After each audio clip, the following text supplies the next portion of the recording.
Mhm. What are some signs that we might be in trouble if we're somewhere, because we're all somewhere on that continuum, but we need signs to tell us where we really stand.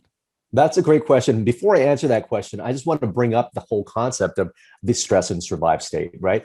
Basically, human beings are made up of the individual unit of cells, right? The cells make up tissues, make up organs. Those organs together work together in systems to create who we are as human beings. So it all comes down to the individual cells.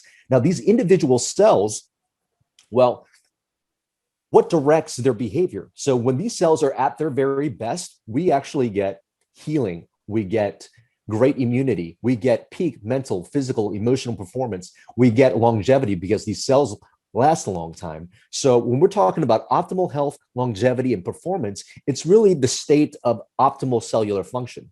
Now, flip it back the other way when the cells are not optimally functioning. Imagine your lung cell is not able to extract oxygen, and it only extracts, I don't know, 70% of the oxygen it normally does. Well, every other cell in the body is reliant on that lung cell to be its very best.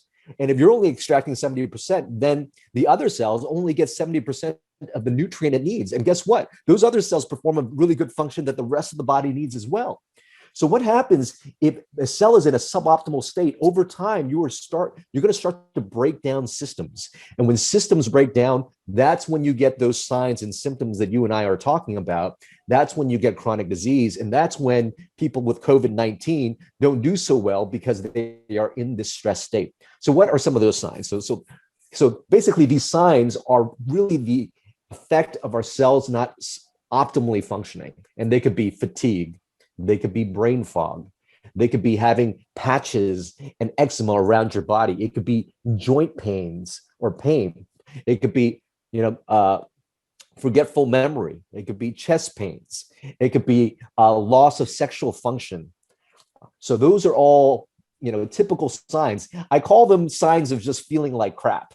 So if you start to feel like crap, and you're not Yeah. feeling like you've got the energy, if you've got aches and pains, and you're not feeling like you're functioning very well, those are signs.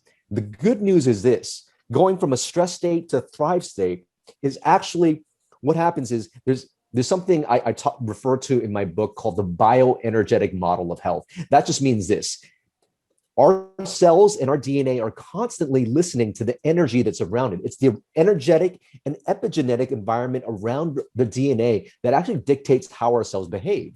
It is this energetic environment that dictates whether our cells go into a thrive state or goes into a stress state. And fortunately, what controls that bioenergetic state is largely controlled by our lifestyle, our choices, and what we give ourselves on a moment-to-moment basis.